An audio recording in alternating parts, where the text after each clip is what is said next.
Welcome to the shit show. Every single day, a new flavor of fuckery. Cause everybody's such, you see, and they're dumber than a bag of clots. Monday, bullshit. Tuesday, bullshit. Wednesday, hey, what the fuck? And then 4 more days of increasingly stupid, ridiculous, ignorant, boulder, dash, poppycock, bollocks, and fuckery. Well, goodness.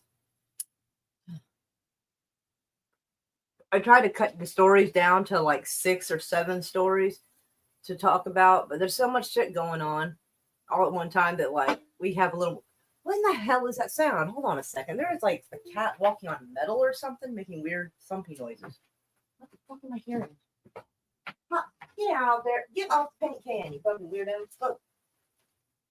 Out of there. Sorry. I knew it was a metallic sound. Apparently one of the cats was standing on a paint can. Anyway. Hello, Daniel. How are you? Hope you're doing good. But yeah, we got a whole bunch of stuff to cover. I'll try to cover it fairly quickly. And there's like a few pages where they're more reference material to the story and not so much something we're deep diving into. So, but it's still, I feel like it's a lot.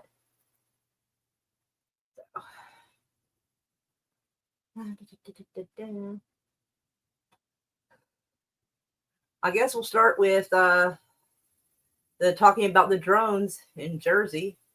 So apparently that's some crazy shit going on. Let me see if I can make this a wee bit bigger. Oh, for fuck's sake. Motherfucker. All right. Rewind this. Can I make this bigger? Full screen. All right. Well, that's the best I can give you. Like, it looks like it's shooting at something.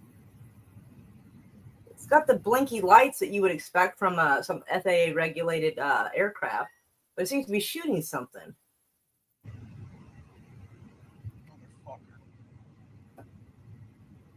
So that's what somebody was filming, I guess, in Jersey. So that's super strange.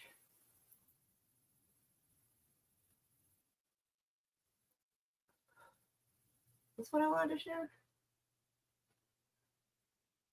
Well, now I don't know how true this is, but since people seem to be seeing a whole lot of shit right now, this person is claiming it's the biblical Ezekiel wheel, which some people say that might be the sign of an angel, and this is what was up there. I don't know. I think that is probably something else. I don't think it's this. But it's got everybody going on some wild concern about Project Bluebeam. The people in the chat here in this comment section, unfortunately, are not as aware. Because you got this chick right here going, I'll say it. Jesus is coming back. And I'm like, Sandy, you're not helping. This is probably Project Bluebeam, Sandy. I'm sorry. But nonetheless, some weird shit. And the fact that this stuff seems to be flying all around New Jersey, and like nobody's shooting it down, but they act like they don't know what it is. I don't know. I wouldn't be surprised if the government sold us out to the aliens, honestly. And some of this shit's pretty funny. CNN is getting accused, rightfully so, of let me mute it so we don't get in trouble for the sound. But they're getting in trouble for faking footage. So supposedly CNN is on the scene the moment a Syrian prisoner is freed. And everybody is just making so much fun. This is the same woman who, like, when the beginning of the October War started, was like awkwardly like tiptoeing around and crouching in ditches saying, oh, there's bombs overhead. And there's people in the background just walking casually. So like this, she's embarrassing. So supposedly got a Syrian refugee in this room by himself, which doesn't make sense. Like, if you have a whole bunch of people in prison, like why would they only be like one to a room?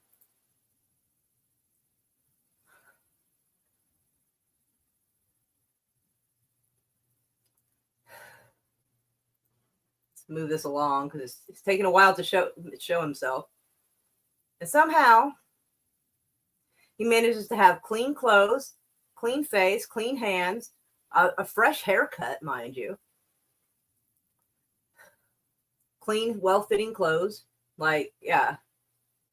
And we're supposed to believe they just found this guy. And supposedly he's been in his dark, solitary confinement place for 3 months. And he's a little chunky. Like, how are you going to be, like, tortured and starved in a Syrian prison for 3 months and you're still a little bit chubby? I don't think that's how that works. Now, there's another one that was like a follow-up to this. Now, supposedly he's like, yeah, look how clean and healthy he looks.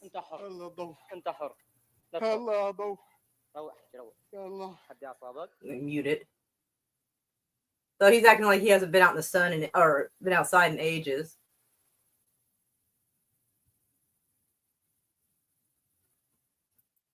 So it's giving white savior complex liberal bullshit for sure. So I don't know if y'all seen this, but like, yeah, I mean, he's laying on a dirty prison floor, supposedly. Look how clean his jacket is. That thing is brand new and clean looking. Fresh haircut. Here in a few minutes, like, they'll show it up close with his fingernails, and they are clean and cut.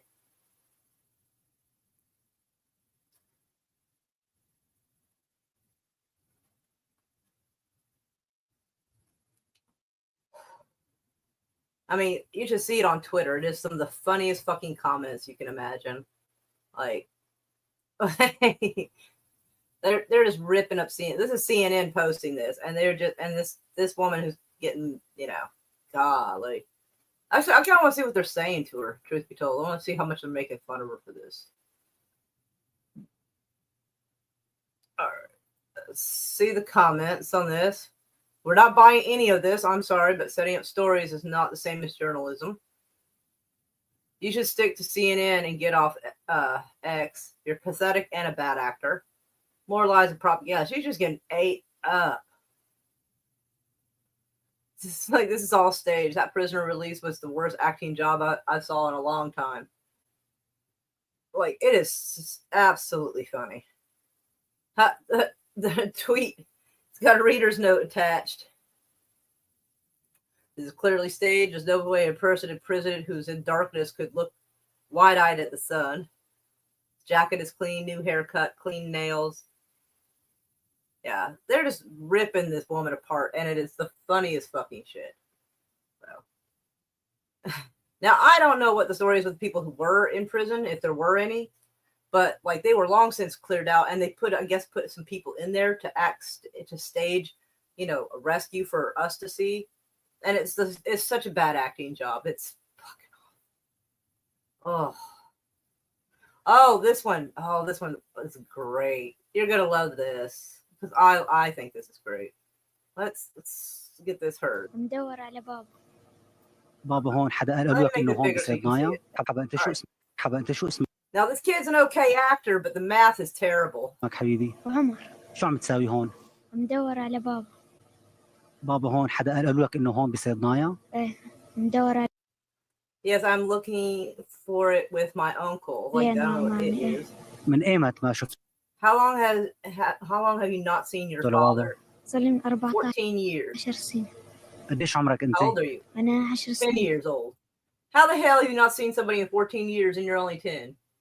Like, this one is making its rounds all over Twitter as well, and it is just fucking damn. Oh, it's so bad. Like, حبا انت شو اسمك حبيبي؟ عمر. شو عم تساوي هون؟ مدور على بابا. Oh my god, it's hard to take any بابا of هون it حدا قال لك انه seriously. هون Like, بصيدنايا؟ I don't even know what they're trying مدور to عليه أنا وعمامي. إيه. on that. من ايمت That ما is شفته لبابا؟ some just صار لي hilarious 14 سنة. fuck ups. قديش عمرك انت؟ أنا 10 سنين. Also, just to share it with you, hold on, let me close that down real quick. Anyway, so according to Secretary Anthony Blinken, he confirms that $10 million in U.S. tax funds were sent to the Taliban. So not only was it an embarrassing shit show in Syria, you footed the bill for that fucking mess, which is crazy because the Pentagon was missing like billions of dollars in their last audit a couple of months ago, but somehow 10 million of your dollars had to go to this fucking mess. Like, that's just...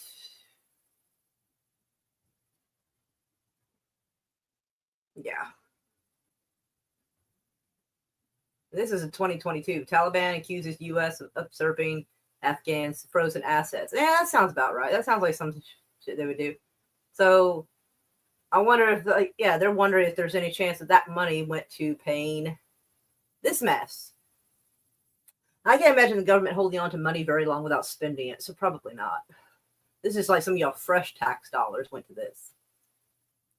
To that horrible, embarrassing production we have seen in the last few minutes. All right. Let me close some of these down because we've already seen them. Got to keep that shit at least semi-organized.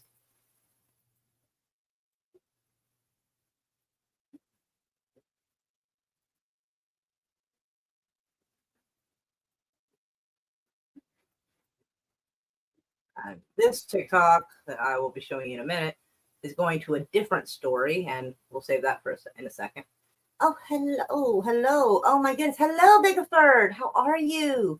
Hey, Sashi. Hey, Gorilla. Meow, Mikey. Oh, probably should actually be reading this. Syrian prisons treat people better than most if I look at it. Yeah, I had a, fresh haircut, clean clothes. There's one scene where, like, I didn't show it all there, but, like, there was another clip of him, and he's all, like this, and you can see how clean and short his nails are, because, like, just regular hand washing oftentimes doesn't clean underneath your nails. You still got that grime, Like, nah, his nails are perfectly clean and scrubbed. So I was just like, yeah.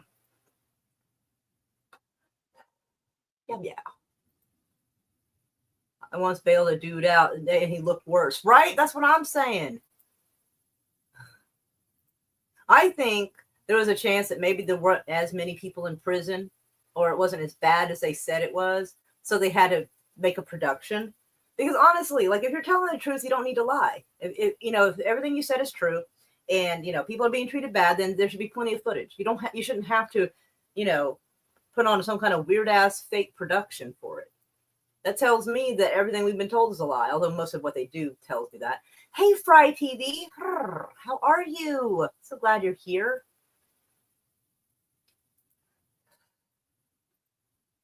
Let's see. All right. Let me present screen.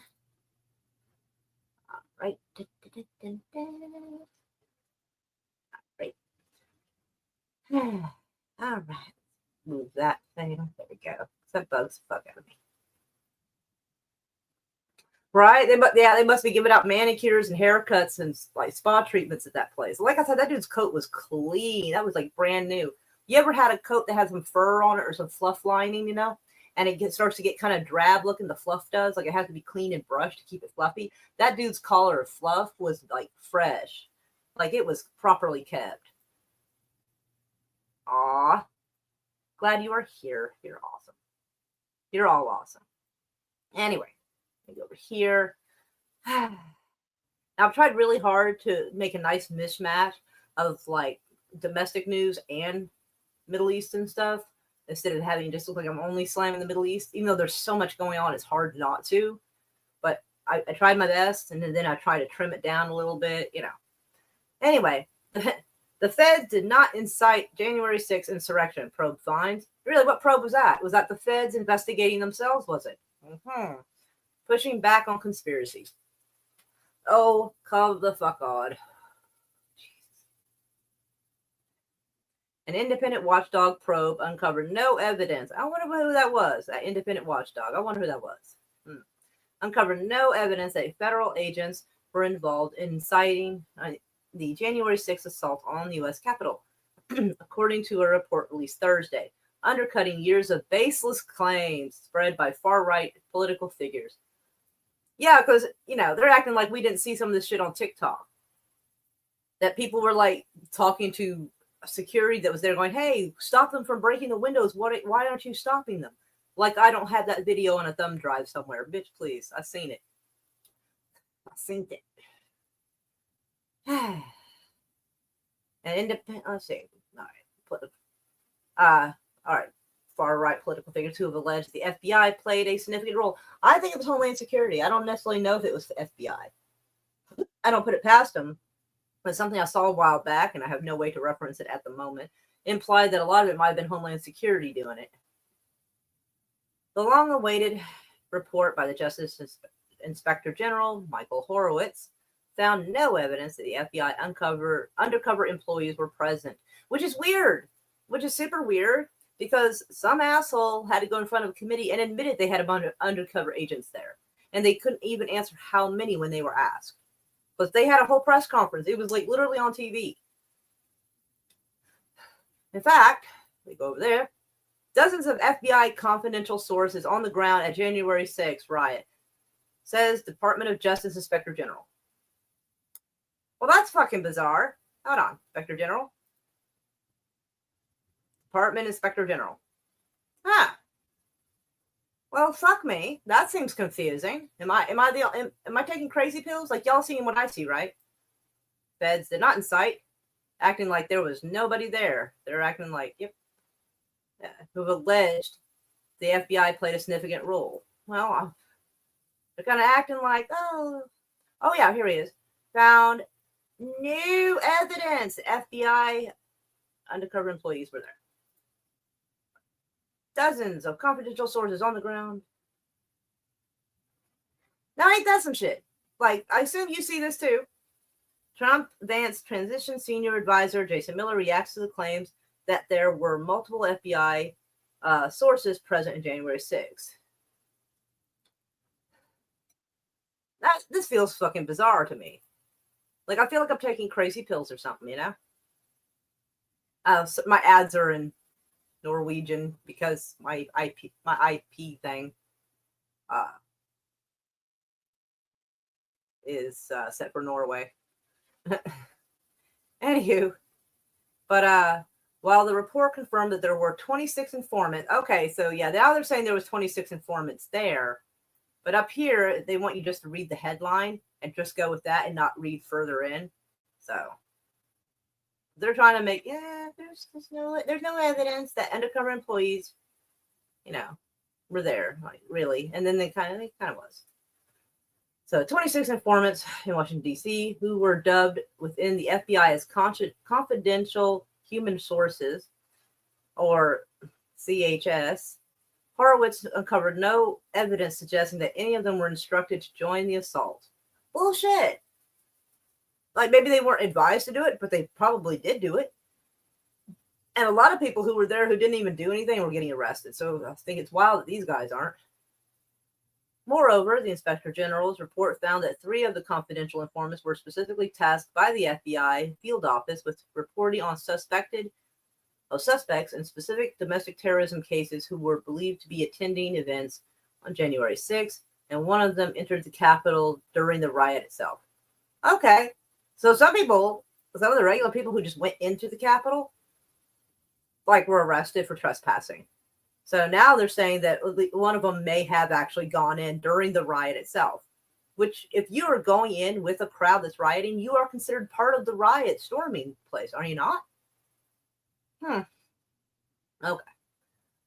23 others were in Washington, but were not found to have been instructed to be there by any FBI field office. So 23 were found not to be instructed to be there.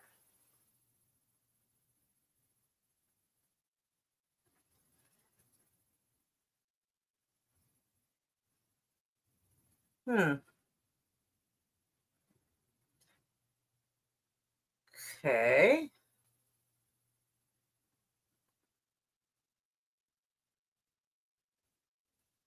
So they're not told to join the assault. 3 of them were specifically tasked with reporting on people there. So if they were tasked to do that, I don't know. That sounds like a bunch of silly horse shit to me, honestly. And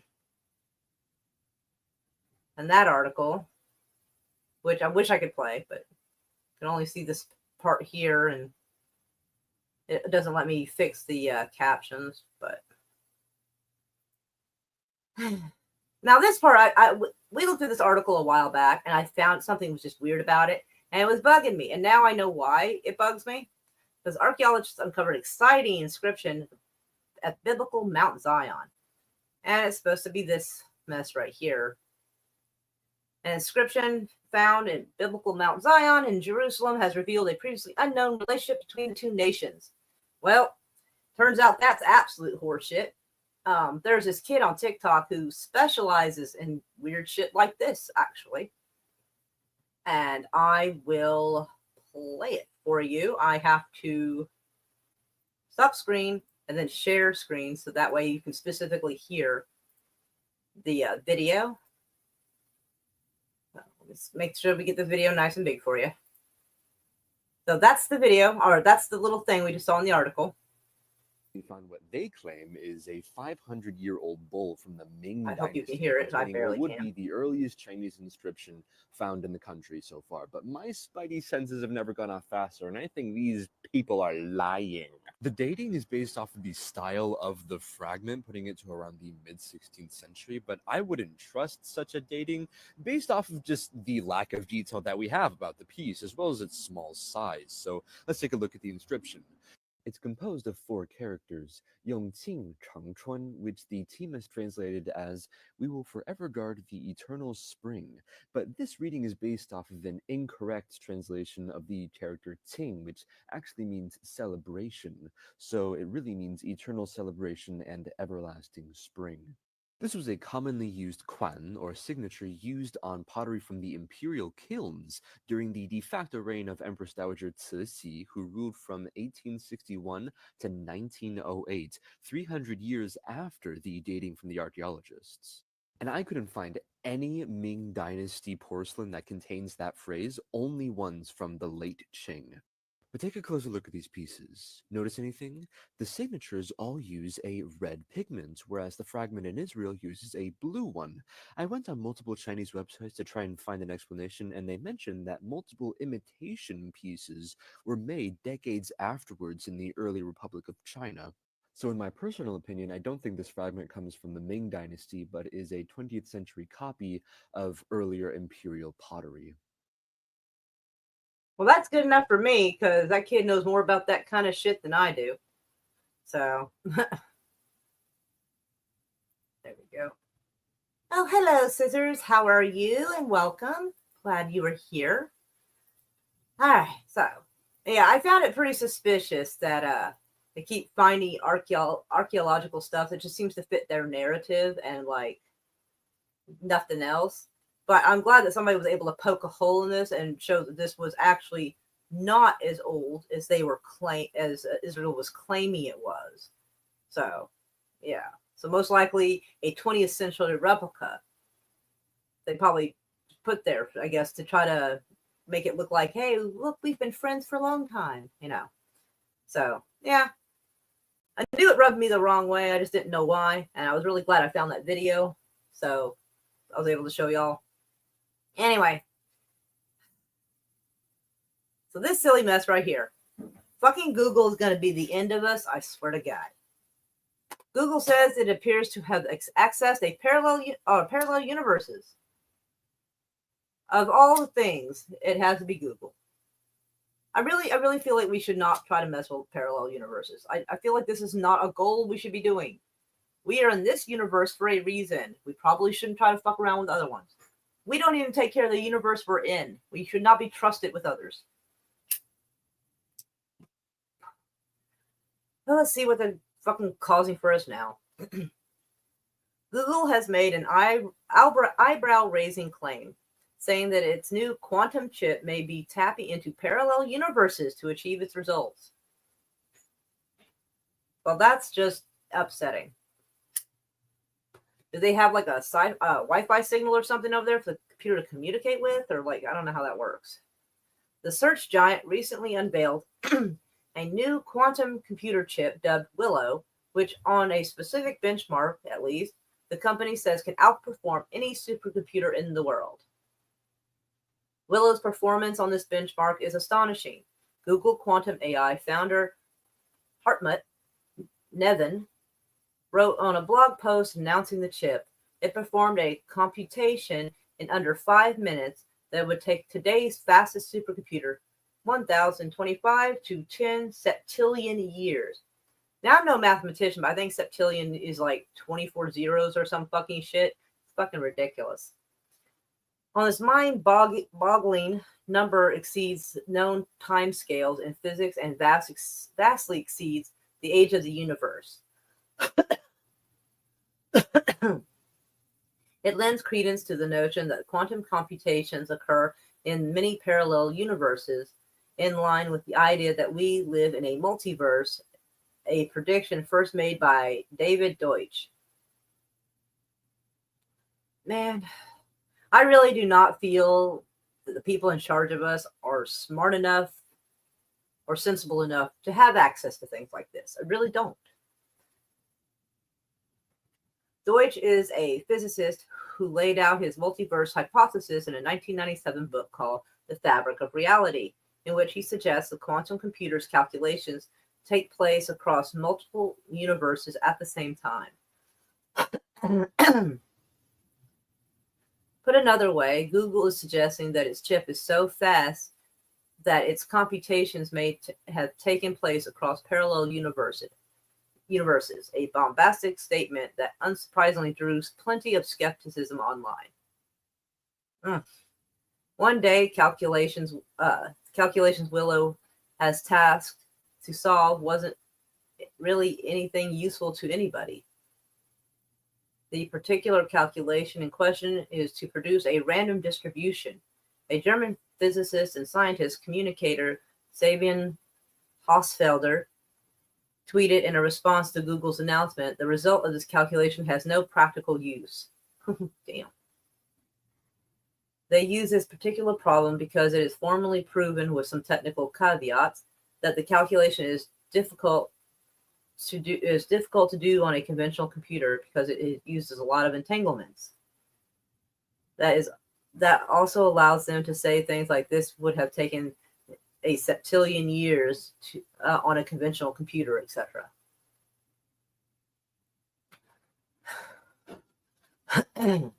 Willow is a 100 qubit or quantum bit chip, unlike conventional computers, which use zeros and ones for a binary system. Quantum computers rely on qubits, which can be on or off, or counterintuitively, both, thanks to quantum entanglements. That sounds so fucking confusing. It really does. The mysterious phenomenon that allows particles to influence each other's states even when separated by distance. It sounds like they're just going to create a black hole or something. Like, we're just going to get sucked into something stupid because of these people. It's exactly the same calculations they did in 2019 on a circa 50 qubit chip, Hausfelder wrote. So, according to this person who's way fucking smarter than I am, she's saying that the computer can do some impressive shit, sure, but not as fancy as they're claiming, just because it can figure out a few, entanglements. Well, let's hope that they don't open up some weird gateway to somewhere else and fuck things up, huh? Oh boy. So let me refresh this. How long ago was this? 1 day ago. I thought I picked it out like 2 days ago. Israel can save the world from a nuclear Iran, but we must strike now. Boy, that sounds like hurry up and don't ask questions. Let's just do it. Nope, that's a bad idea. We should not do this. For the last 20 years, two primary fears have held Israel back from launching a preemptive military strike to eliminate Iran's nuclear program. The first was a concern that a military strike would not succeed. That's probably their main one, honestly. Senior defense officials in Israel and the West warned that Israeli Air Force could not reach Iran, could not overcome the advanced Russian air defense systems that surround the strategic facilities, and could not penetrate some of the nuclear installations, which are buried deep underground beneath layers of thick concrete and steel. And that's probably the only thing that held them back.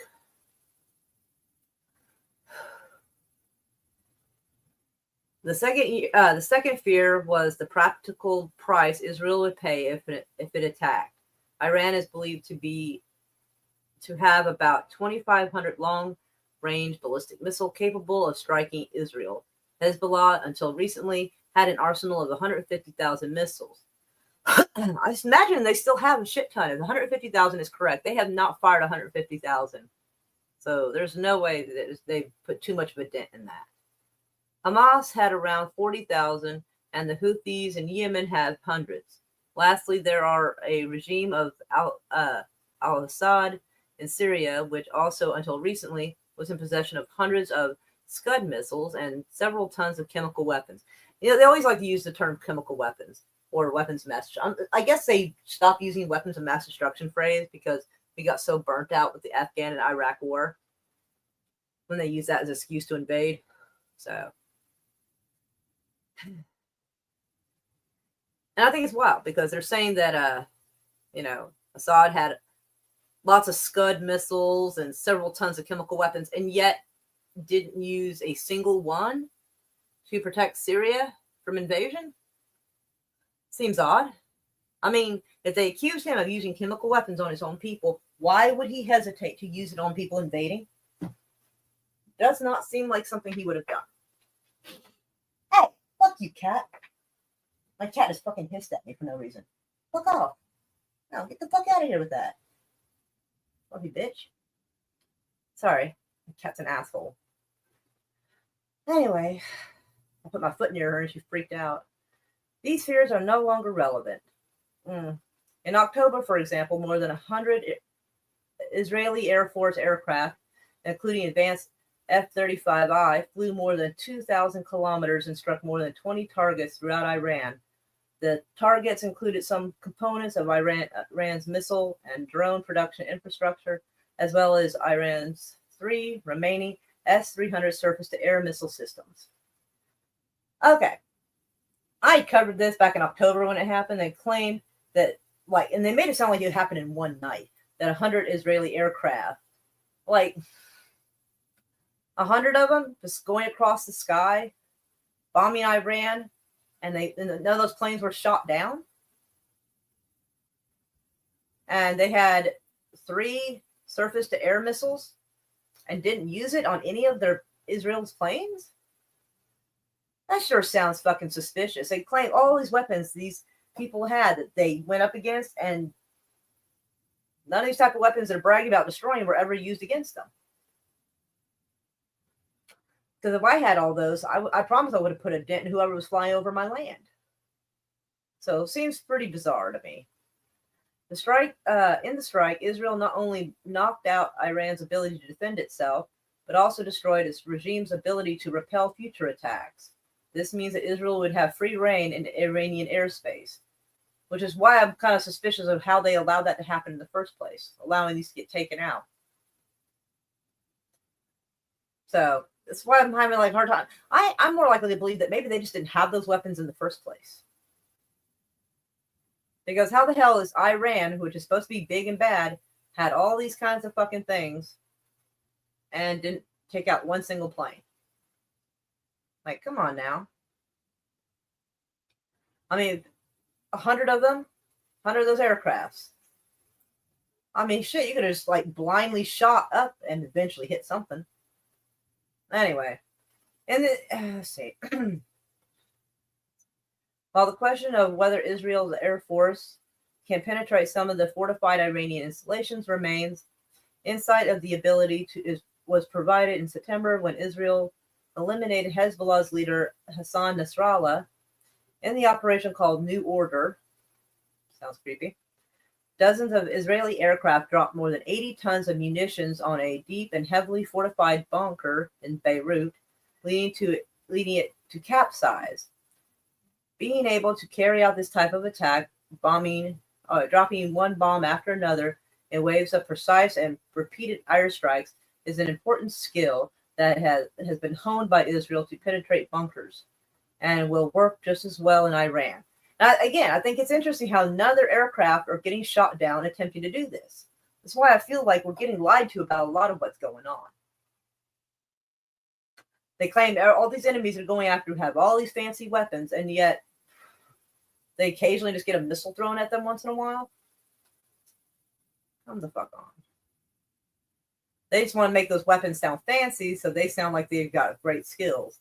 Yeah. It's a skill they've honed. They've honed that skill of dropping bombs, usually on civilian people in Gaza.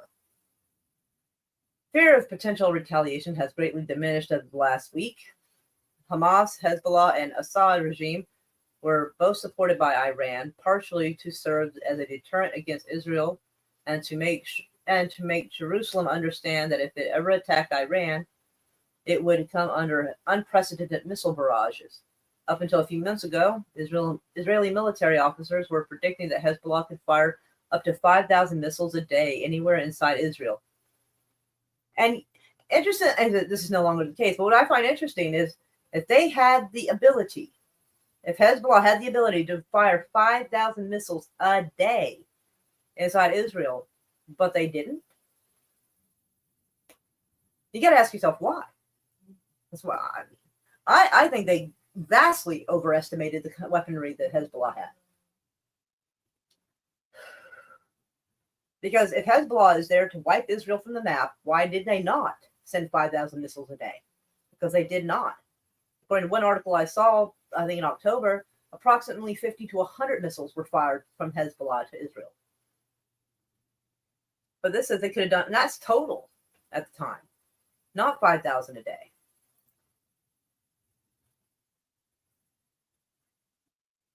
I'm always interested in why and why not people do certain things. In Syria, after Assad's removal, Israel has launched more than 300 bombings runs to eliminate any remnants of Syria's Air Force, Navy, missile arsenal, and chemical weapons stockpile. What I think is interesting is why. Now, I mean, I ask this because if pretty much everybody has been run off, why would you not just go and take their weapons and arsenal? Why not just take it? Why destroy it when you could use it? That would make sense to me. Like if I was fighting someone and I was winning bit by bit, I'd be taking their weapons like it was fucking Fortnite. You know? So I find it interesting they'd rather destroy it than actually use it. Hamas has also been destroyed as a military force thanks to the war Israel has waged against a terrorist group in response to October 7th invasion, blah, blah, blah, 1,200 people, blah, blah, blah. So they're saying they got control of Syria, but they're still doing 300 bombings to destroy everything instead of, again, keeping the weapons, which makes more sense. And they're saying that Hamas has been destroyed. They've been saying Hamas has been destroyed for since October. And yet they're still bombing the shit out of Gaza, killing people. And they've moved their shit over to, they've been attacking the West Bank, where no Hamas has been reported at all. So if Hamas has been destroyed, like they keep repeating the last 3 months, there's no reason to keep bombing civilians in Gaza, is there? Just because they like to do it. And while the Houthis have a small arsenal of Iranian weapons, it's funny how everybody's got Iranian weapons. It's kind of wild. They are mostly intended for disrupting shipping routes in the Red Sea, not for attacking Israel. Which I feel like they kind of claimed that Houthis were trying to attack Israel. Now they're admitting that. Let's keep this in mind because I'm sure in the upcoming month or two, they're going to claim that the Houthis are attacking Israel. But here they said they don't have the weapons for that sort of thing. So we should probably keep that in mind just in case they change their story again. Let me check on everybody real quick.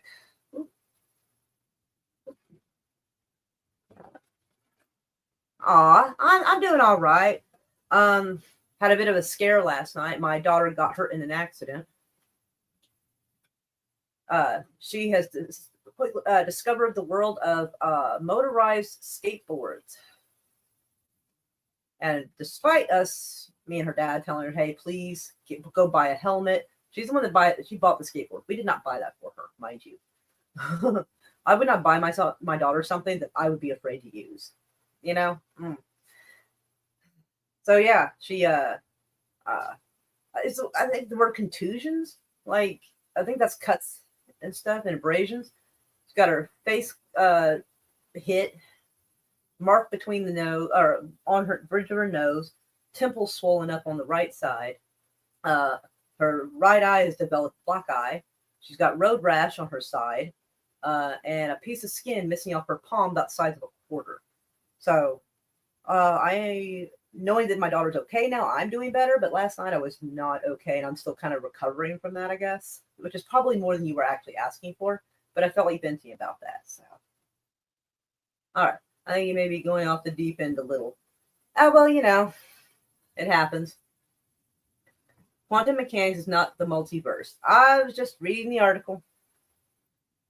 I agree, but Google was trying to sound more impressive than they should have. I think that's really what it was about. This is why I show you all the articles. So, like, when stuff sounds like BS, you'll see that it's not me saying it. It's me reading what they're saying and then giving my impression of it. But since I don't know much about quantum mechanics or multiverse stuff, I was just more voicing my concern, I suppose, more so than having an opinion per se about it. The person that wrote the article needs 10 years of education. At least I know that it's above my pay grade, so to speak. So I already knew it. It's just that I thought the headline was concerning. And a lot of times I'm judging mostly by the headline to share so we can all read together and see what it's about. It's very rare that I'll read ahead to see what's up. Iran and land size about 2.5 times that of Iraq, and they have mountains, something to think about. Indeed. What? Israel lies? You gotta look at the attack on USS Liberty. Yes, brother. Who is that lady? Which lady? Something. I must have gotten rid of the article. Shit. I'm a little behind on these. I thought we were determined Netanyahu is legal. That's what people say. They say that there's something that's some scripture that says those who will pretend to be Jews but are not, but they are in the synagogue of Satan or something. So I've heard that. Personally, I'm not sure how much I believe that, you know, that particular character exists, but sometimes it's not about whether or not the character exists, it's whether or not crazy people believe that it does. That's a scary thought. Hey, Zombie Box, I haven't seen you in a long time. How are you? I know, right? Yeah, definitely ouch. That poor little thing. Her neck muscles hurt. Poor kid. Like, I gave her a very gentle "we told you so" because I know she was going through a lot. I'm like, this is why we wanted you to have a helmet. And so, yeah. Maybe I can talk her into getting rid of that thing because, yikes. Like, girl, you paid $300. Yeah, my daughter's got a hella good paying job. But I was like, you paid $300 basically let the concrete whip your ass. That's terrible. I feel so bad for her. I do. I was like, yeah. Anytime my daughter calls me at 1:00 in the morning, I know it's not a good situation. I'm just like, you gotta be kidding. She's almost 18, just so you know. So it's not like I'm letting like a 12-year-old run around out there at night by themselves or anything like that. But 17, and you know, she's got her own job and her own money. It's kind of hard to, you know, tell her, you know, treat her like she's, you know, 10. But hopefully she has learned an important lesson from this situation. I'm just glad she wasn't worse. They had to run a CT scan and everything, and they said she was all right. And I'm like, I'm amazed. I don't know how the hell your temple can look that swollen and you'd be okay. Like, I'm stunned by that. All right, back to the article, because I guess it's not any too much longer, but it looks like a lot. All right. While Iran still has an impressive arsenal of its own ballistic missiles, it is not a strategic threat. How can it having an impressive arsenal of ballistic missiles not be a threat? I do wonder about that. But okay. In Iran's April and October missile attacks against Israel, IDF forces, together with the U.S. Central Command, did a remarkable job of intercepting almost all the Iranian projectiles. Okay.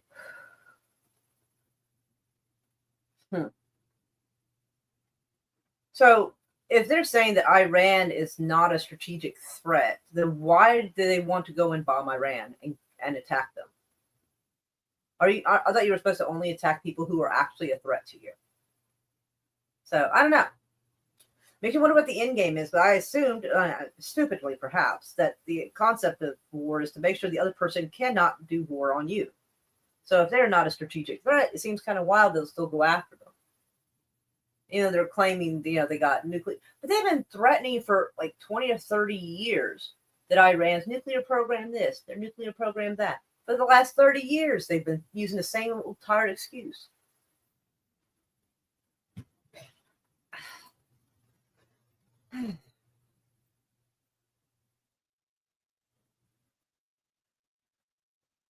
All this means Iran is weak today, isolated and vulnerable.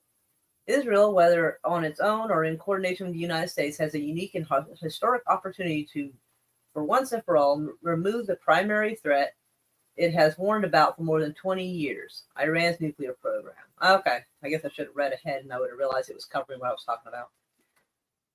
But weak, isolated, and vulnerable. Well, that's not something I don't know. I don't know. It seems like if that is truly the case, it seems like now would be a good time for nuclear program negotiations. Wouldn't it be? Wouldn't you think?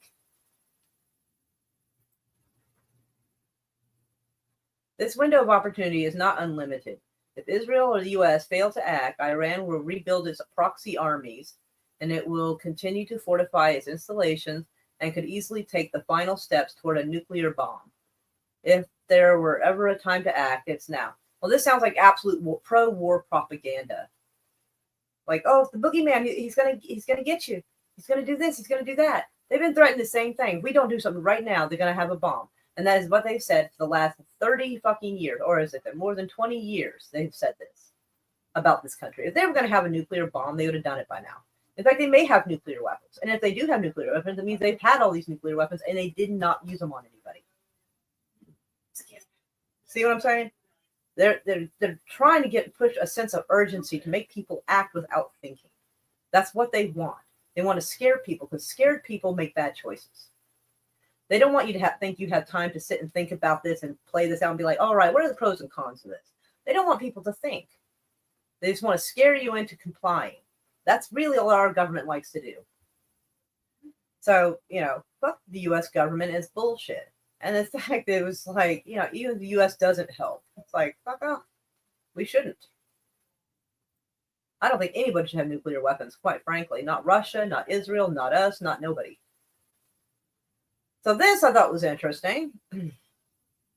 Unmasking betrayal. Israeli Jews exposed as spies for Iran.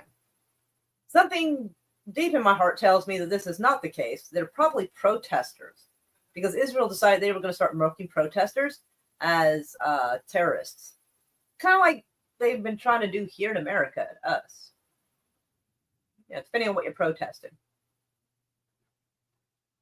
In a major development, Israeli authorities have arrested almost 30 individuals, and this part gets me, mostly Jewish citizens accused of spying for Iran. Well, actually, I did read ahead on this. There's a part I will find that got to me. Mostly Jewish citizens, court accused of spying for Iran. These arrests are part of one of the most significant espionage operations Israel has ever faced in decades. I feel like that's kind of horseshit. The spy network operated in 9 separate cells, which actually sounds more like terrorists, because, terrorist cells is what it sounds like. With many of the suspects being everyday citizens, some of whom had little connection to Israel's security establishment. Their task was to collect sensitive information and carry out operations against Israel, including planning assassinations and sabotage. Now that part, I don't know. If they have little connection to Israel's security establishment and they're just kind of everyday citizens, it sounds like you're giving them more credit than, It sounds bad when you arrest protesters, who are against your war. It sounds really bad, so it's easier to label them as terrorists. And they said in the beginning of this war to their own protesters that if their own protesters speak out against this war, they would be considered in league with Hamas. They said it about protesters here as well. The arrests have raised alarms with Israel. Security experts believe that this infiltration effort by Iran is at its largest and most coordinated attempt to weaken the arch rival in recent memory. So now they're accusing these people of working for Iran. I think it's insane. It also marks a disturbing shift in the types of people Iran is recruiting for its spy operations. Rather than targeting high-profile figures like businessmen or government officials, the suspected spies come from diverse and often fringe segments of Israel's society. This includes recent immigrants and army deserters and even convicted sex offenders. The irony to this one, the irony of this. Hold on.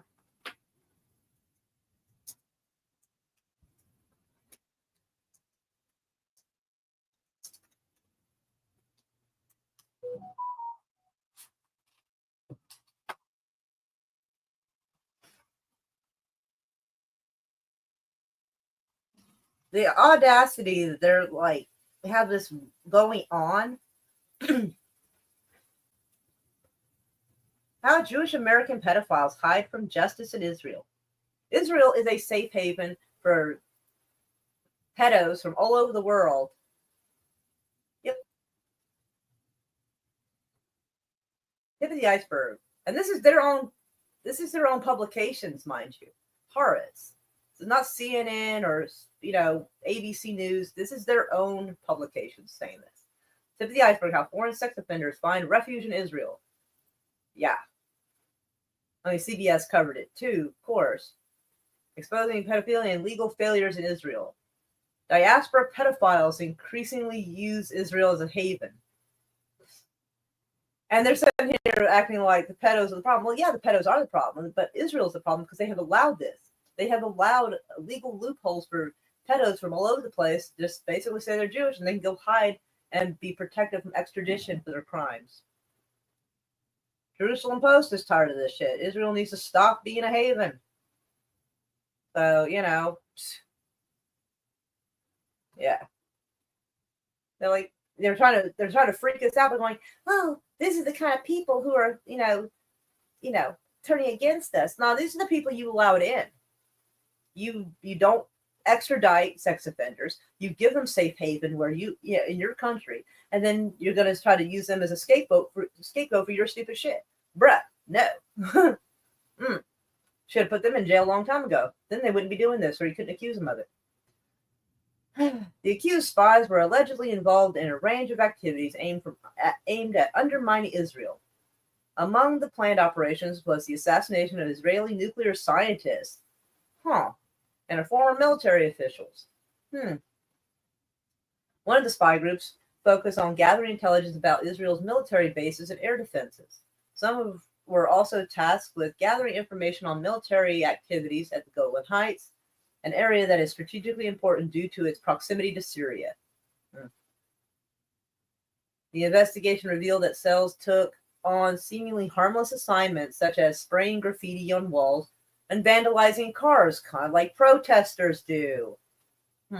However, the stakes were much higher. Some of these individuals were reportedly instructed to carry out violent acts, including assassinations, arson, and even obtaining weapons like sniper rifles and grenades. One of the arrested suspects, for example, was found to have agreed to carry out an assassination in exchange for a large sum of money. And it's weird. They don't, I guess we'll find out. But personally, if I caught people doing this in my country, I'd be putting their mugshot up there for everybody to see. So, as far as they didn't bother putting up pictures. The recruitment efforts also extend to ordinary Israelis who were approached through social media platforms and offered money in exchange for their cooperation. Some suspects were allegedly promised large sums of money, such as $15,000 for information. According to security sources, once a recruit agreed to help, they were slowly asked to perform increasingly risky and dangerous tasks, some under the threat of blackmail. Iran's intelligence services have used various tactics to recruit individuals in Israel. One key method has been social media. Where they contact potential recruits and offer money in exchange for their help. In some cases, suspects were recruited after communicating with Iran's handlers via encrypted messaging apps like Telegram. I wonder when this happened, because remember, like, Telegram was pretty untouchable for a while until basically they kidnapped the CEO of Telegram and made him surrender the paperwork and allow them to be able to control like what goes on Telegram, censoring what comes up and this and that. So I wonder if that was before or after. So it was after, then I'm going to wonder how in the world this is going on when they, when more people have control of that app now and can prevent some stuff from coming up and censor a lot of things.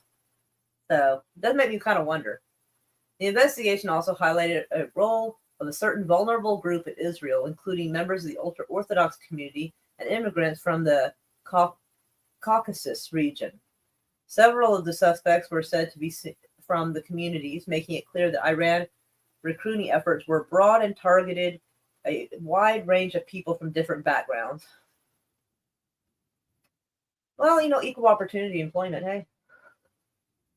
Some individuals, such as a man named Victorson, I can't pronounce that first name, so we're going to go with Victorson, had a criminal background. Despite his criminal history, Victorson was allegedly recruited by Iranian operatives to operate in their espionage activities. He was caught spraying anti-government graffiti and playing in violent acts like burning cars and hiding weapons. His arrest revealed how far Iran is willing to go to recruit people from all walks of life. So spraying anti-government graffiti and burning cars. I have a feeling that they arrested a bunch of protesters and just trumped up extra charges on them. I mean, our government does that too. They arrest someone. Sometimes they'll add a bunch of silly extra charges on there, like if you have a weapon, like assault with a deadly weapon, possession of a deadly weapon, handling a weapon in the while doing a felony, things like that, where it's all very redundant, but they're just packing on extra shit for extra charges. And I feel like they probably arrested protesters and just floofed up the charges on them.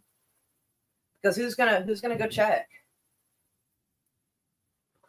What do you think they do to people they consider traitors? I mean, we've already seen the articles what they do to Palestinians.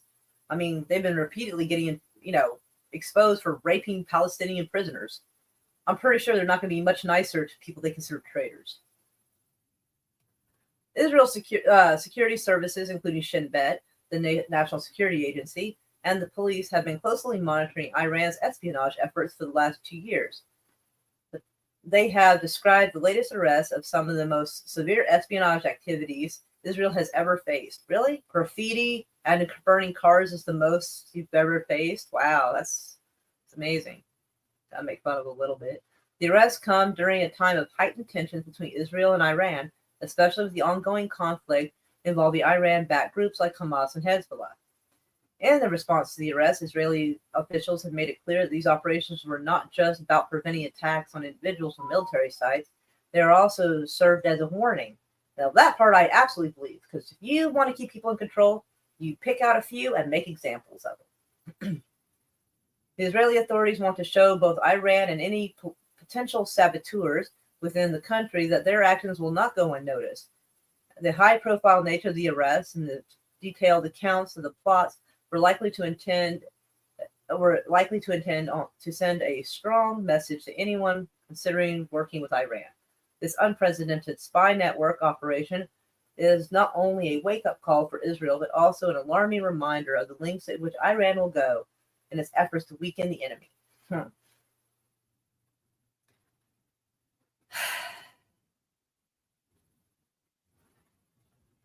And as a point of reference, this article is October the 19th of 2023. And they already had a zero tolerance for protesters in support of Gaza and Israel, threatened to send anti-war demonstrators to the besieged Palestinian enclave that Israel has been bombarding daily. So they've threatened to send their own people who protest against the war to a war zone to have them bombed. That's their own people that are talking about doing this to. And like I said, every time people are like, that's the only democracy in the Middle East. Zero tolerance of any instance of incitement. There will be no authorization for protest. Well, I guess we can throw that democracy out the window right there, can't we? So yeah, so basically this fuck clown right here is saying that we will just, send anti-war demonstrators to be bombed. Because they've been bombed at that point, they've been bombing it for 2 weeks. So yeah. And the protests have been going on before this war started because people were protesting if they wanted Netanyahu gone. So you get to have a war and you get to use wartime rules to do stuff to protesters, including making them sound like spies. Because if somebody was really being a spy, why would they bring attention to themselves by spraying anti-government graffiti? Protesters do set fire to cars, though, and do graffiti. So I'm betting that's what these guys were. They just assume if you're against their war, then you must be siding with the enemy, even if that's not the case. So, but that's why I wanted that as a little point of reference, just to remind you of what, what we're dealing with here and what's probably happened to those people. So, because, yeah, they've been using it as an excuse to kill their protesters, is basically my opinion of it. All right. Hamas said to accept Israeli presence in Gaza for hostage deal, reportedly send a list of hostages to be released. Refresh that a little bit. 1 day ago. Okay. So I do try to give y'all some somewhat up-to-date stuff. Hamas has conceded on 2 key Israeli demands in the negotiations over hostage release and ceasefire deals, according to the Wall Street Journal. Shortly thereafter, Axios said that Israel's Mossad director, David Barnea, had met with Qatar's Prime Minister Doha on Wednesday, citing the 2 officials who said that Hamas appeared to be open to implement the first stage of the potential deal. For the first time, Hamas told mediators from Egypt and Qatar it would agree to a deal that didn't demand the immediate withdrawal of Israeli troops, instead allowing them to stay in the Gaza Strip during part of the agreement. That's probably nicer than I would have been, because if you're on my land, I feel like we should negotiate until you're off my land. So it's nicer than I would have been, but they've been holding out for a long time, so I get it. Israel so far insisted on keeping troops within Gaza for the duration of the ceasefire, as it rejected demands to end the war before any authority of Hamas in the Gaza Strip was destroyed. Another concession, the terror group, for the first time, sent mediators a list of hostages, including some U.S. citizenship, that intend to be released in a possible first stage of the deal. The sides are currently discussing the idea of starting a ceasefire with a 60-day period in which up to 30 hostages, including U.S. citizens, would be released. Yeah, up to 30 hostages. I'd be amazed they even have 30 hostages left. Israel Defense Minister Israel Katz told U.S. Secretary of Defense Lloyd Austin, I don't know what's wrong with me, sorry, on Wednesday that there is a chance at the moment for a new deal that will hopefully lead to the release of all hostages, including Americans. The negotiation progressed quickly into recent days after Israel and Egypt presented new draft outlines to Hamas leaders last week.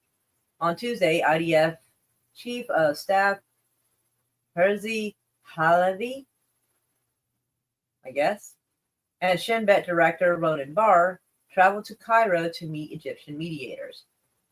The senior Israeli official told the Times of Israel that Hamas seems to be willing to secure a deal amid the tectonic shift in the region, including a ceasefire in Lebanon and the fall of al-Assad regime. 2 weeks ago, I thought Hamas didn't want a deal, the official stated. Now I'm inclined to think that it has changed their mind. Well,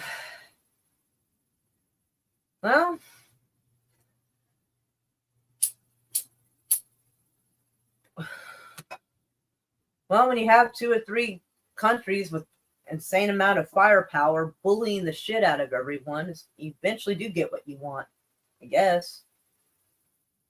Besides, Hamas had been wanting a ceasefire and do negotiations for a long time, but Israel kept shooting it down because they're like, we're not going to withdraw our troops, things like that. So basically, Israel's getting what it wants again. On Wednesday, Barney met with Mohammed bin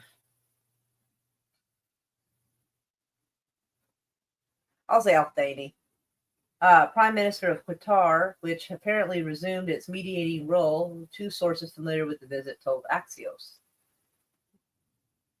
The U.S. National Security Advisor Jake Sullivan arrived in Israel on Thursday for the first leg of the Middle East tour that is set to include stops in Qatar and Egypt. The Israeli Prime Minister's office says Sullivan met Prime Minister Netanyahu and top officials in Jerusalem amid reports that Biden administration is pressuring all sides to reach a deal before the end of its term. Well, you know what? A lot of it could have been avoided if Biden had been a real man and got anything done correctly. All he does is wag his finger at everybody, like, you shouldn't do this, but don't worry, I'll still send you weapons. Like, when you keep giving like that, nobody respects you. Not your own people, not that other country, nobody. Biden is embarrassing. He's embarrassing to all of us. In another development indicating a possible progress, the Palestinian Islamic Jihad, which also holds Israeli hostages in the Gaza Strip, announced that a delegation led by its leader, nobody could just be named Ted, could they? Nakala, were invited to Cairo to discuss potential deal. Returning the hostages is our commitment and an important element in our victory. We will not rest or remain silent. Israel's Energy Minister Eli Cohen commented on reports of progress in talk.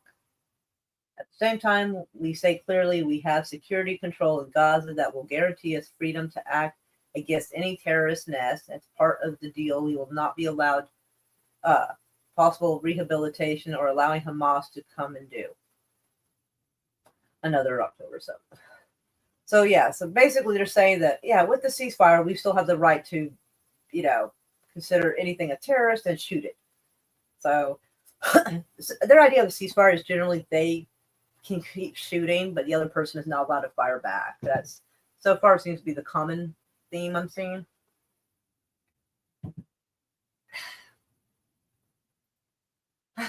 Next article. Actually, let me go check on y'all real quick. See how y'all are doing.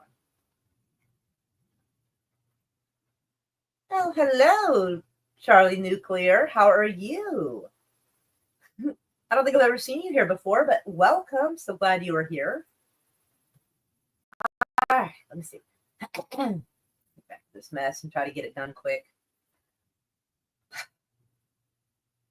Oh, this. All right, so most of this is going to be like reference material for us. So what evidence against the suspect in the CEO shooting? Someone sent me, I think Gorilla sent me a video of Tim Pool talking about this. And I could only watch about 3/4 of it because I got annoyed with Tim Pool. That guy has got to be a well-paid, controlled opposition. A divisive little fucker he is. And left is this and left is that. Not everything is a left-right paradigm. It's not. Sometimes things like this brings people together. You know how many people on the left and the right kind of thought, fair enough. Because getting fucked over in your insurance is not a left or right thing. That would be more like what they consider class warfare, to be honest. I've seen people from all sides of the political spectrum, sharing their stories about how insurance companies made them either sick or made them lose their family members because they wouldn't get the cancer medicines they need or transplant. So Tim Pool going, oh, the left is this and the left is that. Like, oh my God. Give him a couple of more years and he'll sound as absolutely aggressive as Alex Jones. Tim Pool, Jesus Christ. He's a divisive little propagandist. He is. That, and he threw out a few ideas, but didn't really do any side-by-side comparisons. So I'm going to give you side-by-side comparisons because he left a lot lacking in that video that I saw. So, police have charged 26-year-old Luigi Mangione, I hope that's correct because I suck at pronouncing things, in a deadly shooting of United Healthcare CEO Brian Thompson outside New York Hilton Hotel earlier this month. They say a trail of evidence ties him to the crime, including the suspect's fingerprints and handwritten notebook. Now this part gets funny for me. So let's go look at this real quick. They're talking about how, let's see. Okay, being held without bond on charges of forgery, because supposedly he had a bunch of IDs or passports or something, which is wild. Because if you have a bunch of IDs and passports, why the fuck are you sitting in Altoona, Pennsylvania, at a McDonald's if you're wanted? Fucking bizarre. Anyway, he appeared in court. Where he faces second-degree murder charges? Wait a minute. How the hell? Oh, right. They said that he premeditated this. And they said that he shot him in the back like a couple of times, I think. He'd been planning it out for days. How do you get second-degree murder charges? Is that not first degree? Don't get me wrong. I'm not saying I want the guy in jail or nothing. I'm just saying, like, technically, isn't that how that goes? I mean, I'm no fucking lawyer, but I've seen a couple of episodes of legal shows before. It seems like that would be first degree, but okay, whatever. I'm not in charge. Once Mangione is extradited to New York, police said that he's expected to be charged with, premeditated first-degree murder. So, wait. So, how does he go from second-degree murder charges to premeditated first-degree charges? Which is rarely filed unless an officer has been killed. So they see that a rich person is equal to killing a cop. But, like, if you and I went there, like, they would not put that much effort into us getting killed. If we were killed. Anyway, but here's a look at the evidence. Yeah, so. The notebook. This is the notebook they found on him at the McDonald's. It said that Mangione wrote that he considered using a bomb, but decided to go on shooting instead because it'd be less likely to endanger innocent people. I'm sure we all appreciate that. Mangione has not incriminated himself in statements to investigators, police said, but investigators are referring to a note as Mangione claimed responsibility.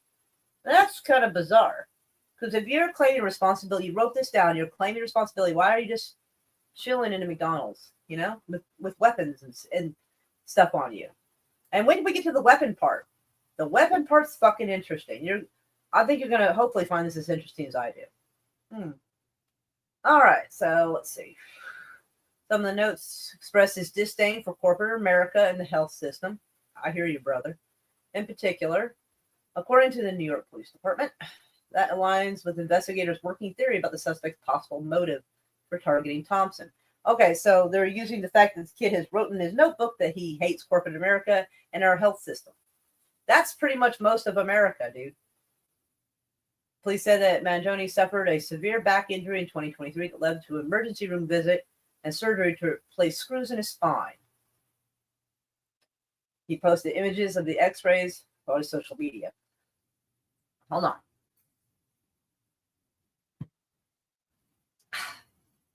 Okay. Authorities said they were quickly able to identify Mangione as a suspect in the Thompson killing relatively quick because of forensic evidence allegedly tying him to the crime. They said, we have DNA. We have fingerprints that are being processed. You're telling me you'd process the DNA before you process the fingerprints? Whatever. Police took Mangione's fingerprints when they booked him into jail in Pennsylvania, and those prints matched those left behind on a water bottle at a Kind bar close to the scene of the shooting, mind you. And then they say the bottle and the protein wrapper were collected near the Starbucks where the suspect had been seen on the surveillance camera. So that's interesting. So think about that for a second. They said that that's near the scene of the crime. Well, I decided to look up how far is Starbucks from the scene of the crime. 175 meters or a tenth of a mile. Do you know how, all right, in the video, if you look at all the surveillance footage and supposedly showing our suspect walking from the crime scene to wherever he's going, there is trash all along the streets lined up. Not even in trash cans. Straight up trash bags stacked up on top of each other. There's trash everywhere.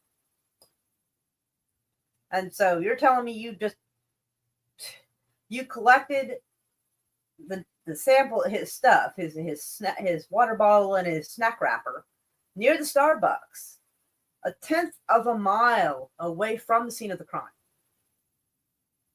Because you already knew that oh boy had been at the Starbucks. So unless you're tying him to a crime at Starbucks, I feel like something that happened a tenth of a mile away does not really say that he was necessarily the guy that was at the shooting scene. I mean, a tenth of a mile, 175 meters away. That's not that close to the shooting, really. Not, I mean, sounds like horseshit, honestly. Because they said it was near the scene of the shooting, but then they admit that snack wrapper and bottle had been found near Starbucks. They were collected, which means they dug in trash, most likely. They dug in the trash can at the Starbucks to get this, which means they sifted through a whole bunch of people's stuff, bunch of other backwash, other fingerprints. Could be mixing other people's DNA in with this.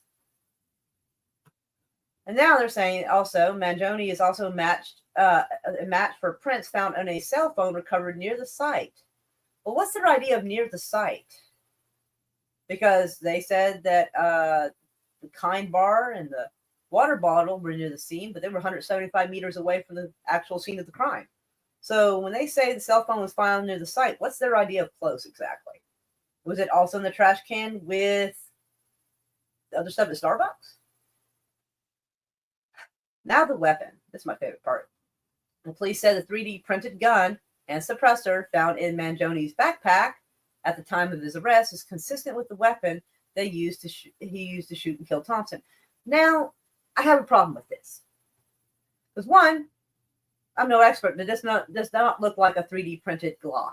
This looks like a regular store-bought Glock 9mm. So, yeah. And again, I'm not a super expert, but try to see this a little closer. Magnify image. Now, it's really hard to tell, but I don't see any threading. Now, I could be wrong, but when this is pulled back to show that the weapon is empty. So when this slide is forward, the barrel is just about flush with the slide. So I don't see how a silencer would fit on there. Now, again, I'm sure I'm no expert. I'm just saying it looks fucking bizarre that they're claiming that this is a 3D printed gun. Glock is a brand. So, like, I don't think you can 3D print a Glock. You can 3D print a gun that carries 9mm. But you see what I'm saying, right? You see the little bit of an issue I may have here. Okay. But yeah, a suppressor. But, like, I don't see how a suppressor would fit on this, because I've held a Glock before. So usually it's not enough room from right here to here where, like, you could thread on a suppressor. So I have a bit of a problem with this.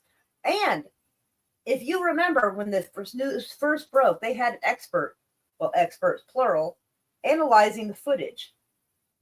And a 9mm Glock is not what they told us it was.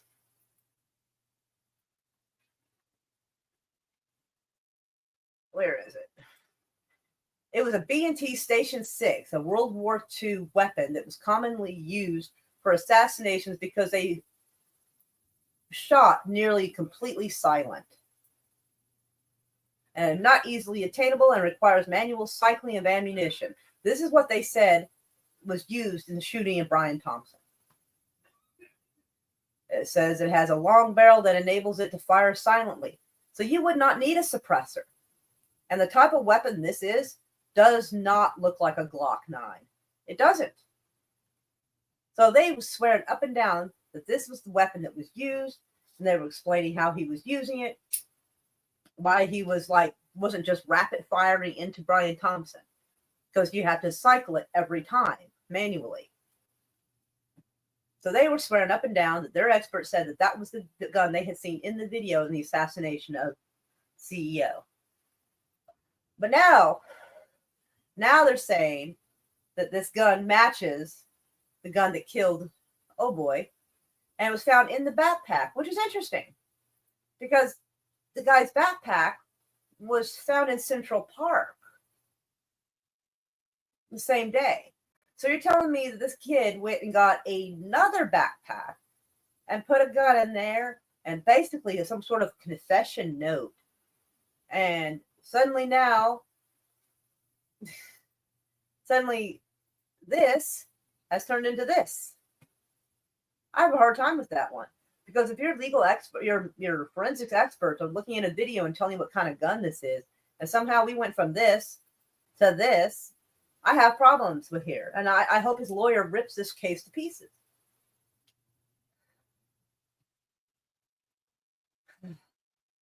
Face mask, clothing, fake IDs, blah, blah, blah. Clothing, including a face mask and a fraudulent ID card similar to the ones used by the shooter, were found in Mangione's possession when he was arrested. So, clothing, a face mask. I feel like the face masks, those are like a dime a dozen. So, I feel like that's kind of silly. But fraudulent identification card. Now that could be interesting. Similar to ones used by the shooter.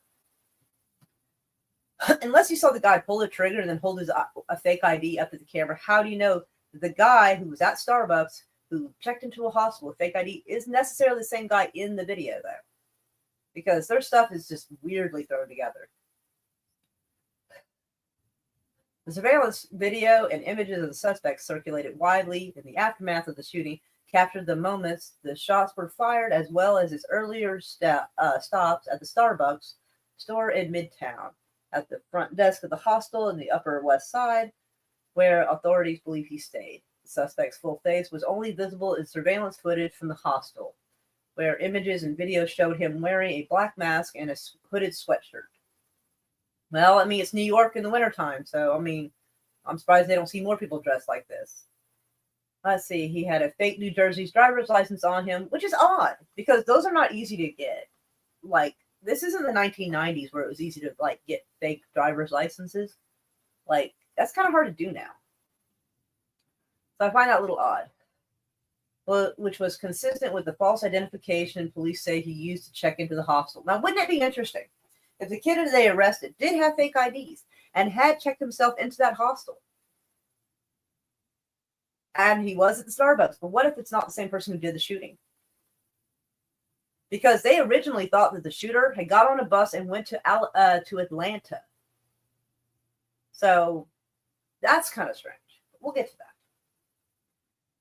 And also, see, he also had U.S. passport and $8,000 in cash. So again, this begs the question: if I kill somebody, and they don't even seem to be on to me very well, like, because they said his name hadn't even come up on a list of suspects. So if no one's actually suspecting my name, and I have a passport, and I have $8,000 in cash, why, again, would I be hanging out in a McDonald's? Why would I be? I would have taken my happy ass to fucking Ireland to go vacation for a while, or go check out some warm weather climate somewhere. I mean, $8,000 will get you, at least on like Expedia.com, will get you a ticket damn near anywhere for a pretty decent price and a nice like B&B stay somewhere. Why the hell would you be allowing yourself to get arrested at a shitty ass McDonald's in Altoona when you could have fucking left? Riddle me that shit. Let's see. Weirdly enough, his mother reported him missing to the San Francisco Police Department in the days before the December 4th shooting. A person close to the investigation told CBS News. So, bit odd. She filed a report in the midst of a seemingly broader concern from Mangone's friends and family over his whereabouts and well-being. Posts tagging him on social media indicated that Mangione had lost touch with people from whom he had been closer. Now that sounds like some weird shit going on. Now I must admit that is some odd behavior. But I mean, this could be two different situations that have mixed into one.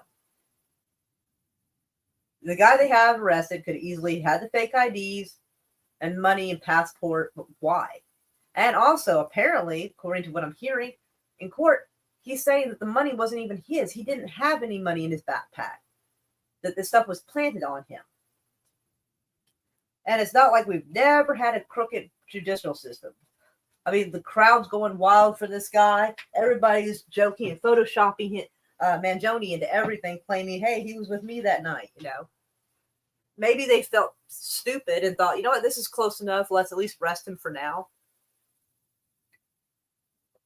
So that way they can at least look like they got something done, because this case was embarrassing the police department. But yeah. But they said they had found his backpack in Central Park. And it's weird because they reiterate at least 3 times they did not open the bag. And that's kind of odd, though, because why would you send a bag to forensic without even opening it to see what's inside, to even know if you have the right person or not? Bag was sent unopened. And let's see. But yeah, let's see. Where is it? Let's see. Park. We were able to identify who he was. Somewhere, I think it's this article, they believe that he was going to the shooter was going to Atlanta. So maybe it's in this article. All right, so here, yeah, so that's the hostel he was at. That's where his backpack was found. That's where the shooting transpired. And a little bit this way or a little bit this way is where the Starbucks was that he was at. So anything could happen in this distance. But yeah, but his bag was found all the way over here. Oh, that was strange.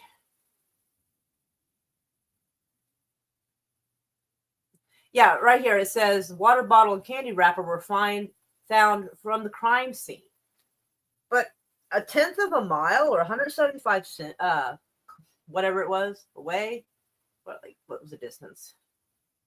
I must have closed that down. I think it was 175 meters. That's what it was. Or a tenth of a mile. They said that near the Starbucks is where that was found. Now they're saying here that candy wrapper and bottle were found at the scene. So super fucking bizarre. Their stories have so many holes in them. Oh, and I also pulled this up because they have been showing the guy with the mask on his face. That guy didn't have a unibrow. This young man does. This man did not grow a unibrow in like 3 days, 4 days. You know? The other person had a decent spacing between their eyebrows. This kid does not. A lot of people are talking about that. But yeah, I thought I would share that side-by-side bit about the, inconsistency with the weapon and everything, which I'm really disappointed that Tim Pool didn't bother to talk about, because that is definitely not this. And the last article of the evening, Syrian insurgency leader Golani says there is no country to support us. There's no country to support you. Is he fucking high?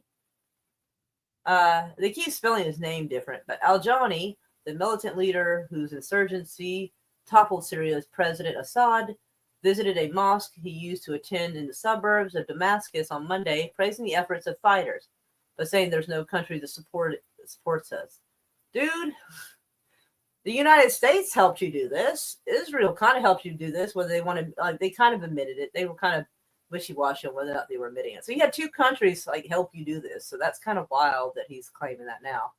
So yeah, and it all seems so fucking fake when you look at it. And he apparently buys the same kind of shirts that Zelensky does. So that's kind of funny.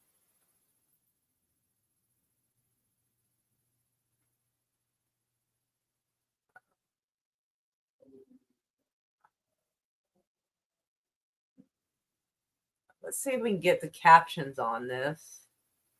Since captions are automatic.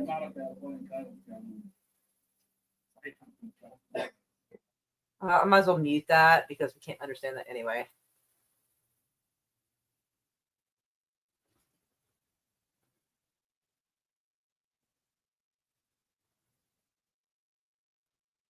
We were weaker than the enemy, but the weapon we fought with was locally manufactured. That's kind of weird, but okay. We exerted great effort to acquire this weapon, and even the money came from our efforts. No, the money came from the American taxpayers, jackass.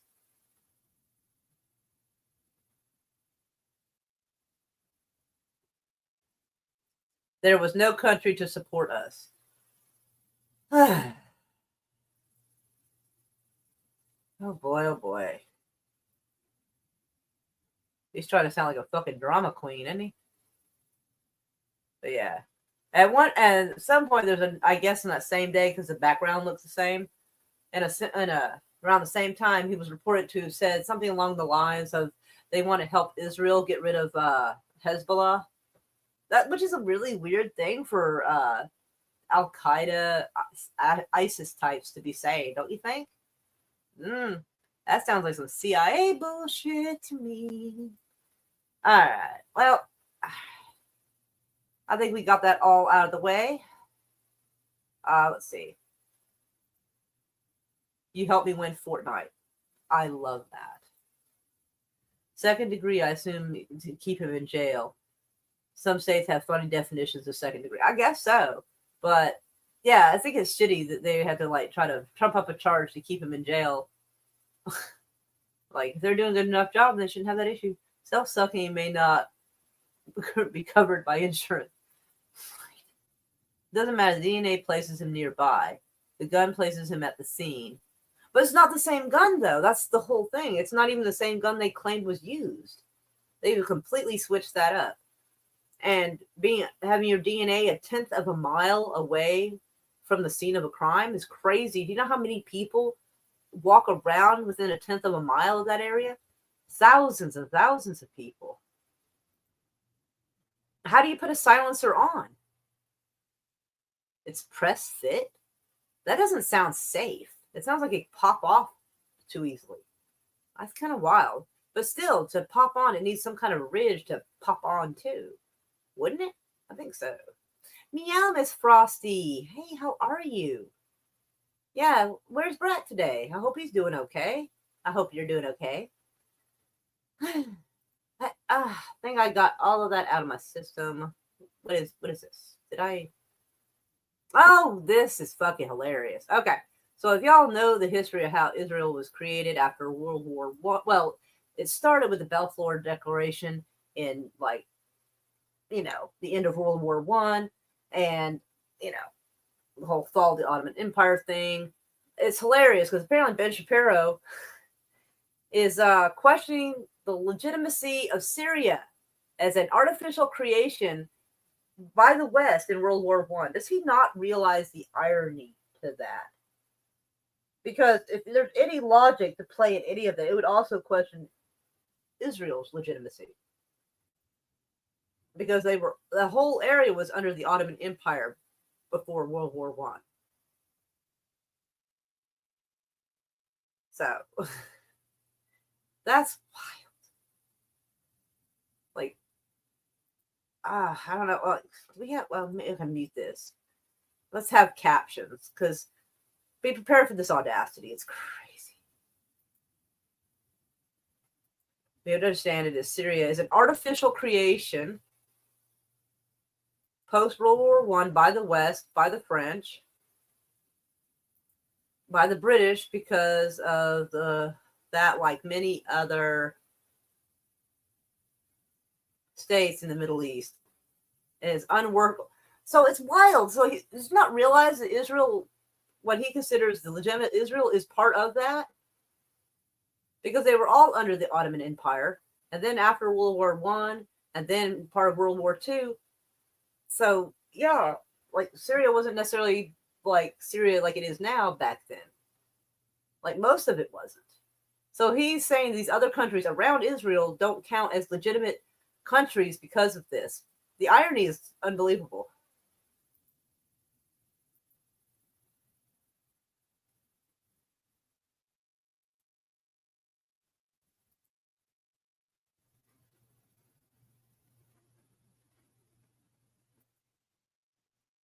Syria is an artificial creation.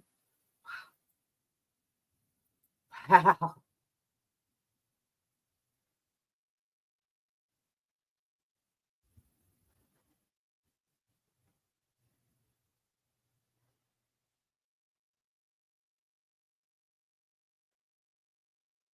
Does he not realize that Israel is included in that? That is so wild.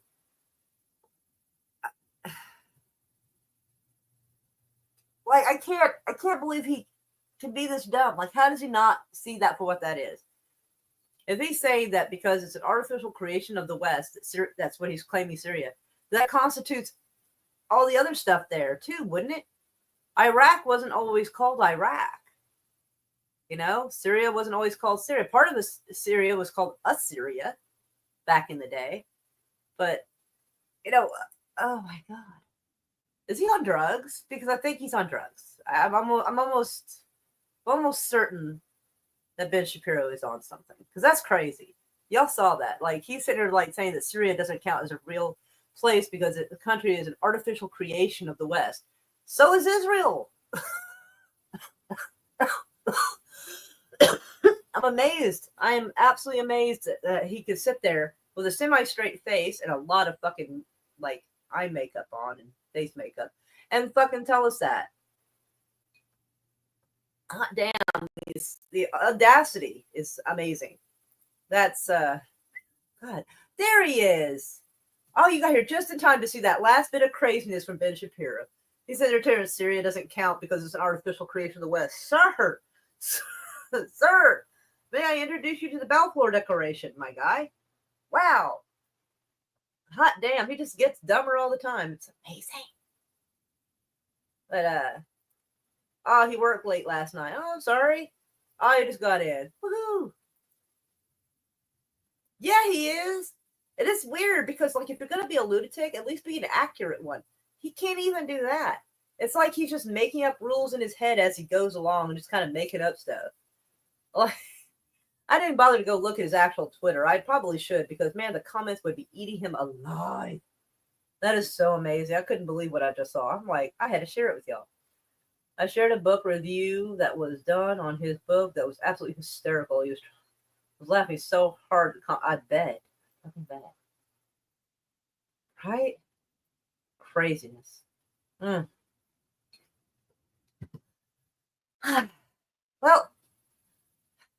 I got everything out of my system. I'm a little dehydrated now, and my eye hurts. And I need to go check on my little girl. She should be fine, but I should check on her anyway, because since Frosty and Miss Frosty were not here when I was talking about it, my daughter was in an accident last night. My daughter has learned the importance of wearing a helmet now. Thankfully, she survived. Although seeing someone's temple swell up like that, and that scared me. I wasn't sure if she was actually going to survive that. But poor little thing. Oh, yeah. She doesn't know how. She was on a motorized skateboard, which I told her as soon as she took it out of the box. That's a bad idea. I did not buy that for my daughter. One, I love her, but I'm not going to give her something that doesn't have handles on it or something that goes like 25 miles an hour. I'm not going to do that. That girl makes good money on her own. She buys herself whatever she wants. And I don't really get asked about it. I just sort of like, hey, surprise, Mom. I got a skateboard. Oh, God. Anyway, she swears she wasn't going over 10 miles an hour. But apparently she hit something, like a rock or something happened, and she crashed out. Hit her face. Apparently her jaw is swollen, it feels like. She said it is. I can't tell. Her temple is swollen on the right side. And it's also creating a black eye on the right side as well. Scratches. There's a mark between her eyes, like on the bridge of her nose. She's missing about a size of a quarter of skin off the palm of her hand. I'm assuming she was trying to break her fall. And road rash on her side. So apparently whatever she did, she managed to do all that. So I'm thinking she might have been going faster than she thought she was. Poor little thing. She's got sore neck muscles, a headache. Her CT scan was clear. As kindly as I could, I did say, hey, we did tell you to wear a helmet.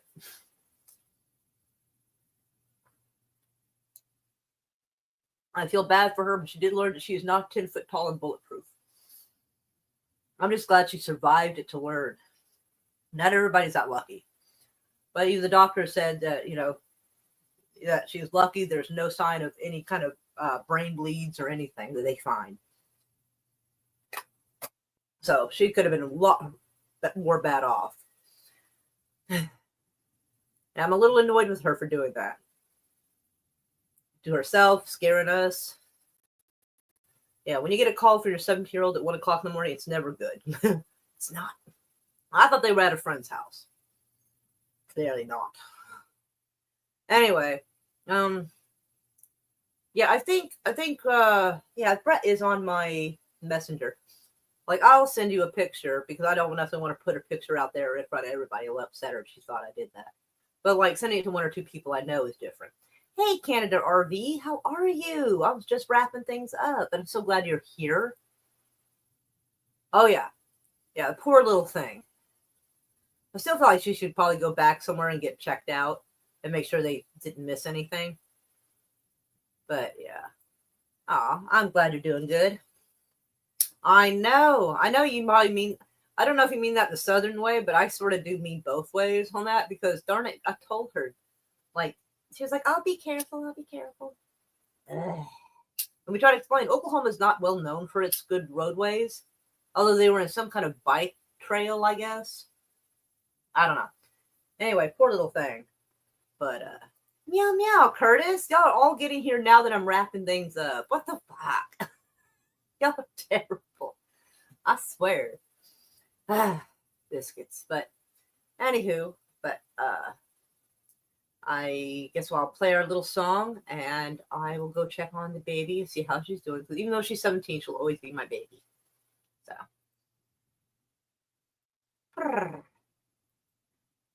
Oh, yeah, Curtis, like, yeah, I got into the whole thing. I wish you had been here because I got into the whole thing comparing the weapon they claimed the CEO was killed with the gun they had claimed it was prior to that. It was a whole crazy thing.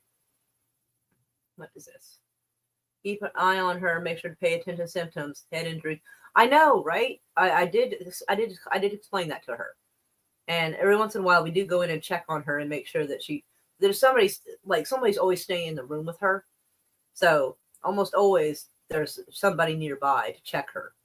So a little before I started the stream, I went and woke her up real quick just to make sure she was okay. And her neighbor was coming to visit her. So yeah, we're routinely checking on her. Just doing your rounds. Right on. Oh, Jesus. Whew. Weirdly enough, she didn't hurt her knee. I don't know how the hell she didn't hurt her knee. Like, usually it's the hand and knees that come out as you're trying to break your fall. I don't know how Dieter didn't hurt her knee. We got a heck of a road rash on her side. That was, I don't know how to explain the size of that. I guess its circumference, I guess, would be like that of a grapefruit. Around is about the size of the road rash on her side. That's about the only way I can explain that, I guess. Between the orange and a grapefruit. But, anywho. But, alright. Well, lots of hugs and meows. And I send hugs to your daughter, even though I'm sure that accident was a while ago, but that was still rough. Like, ooh, I send my hugs. But I love y'alls, and I shall talk to you later. Oh. Wait, I'll play our song. Welcome to the shit show. Every single day, a new flavor of fuckery. Cause everybody's such, you see, and they're dumber than a bag of clots. Monday, bullshit. Tuesday, bullshit. Wednesday, what the fuck? And then 4 more days of increasingly stupid, ridiculous, ignorant, boulder, dash pop.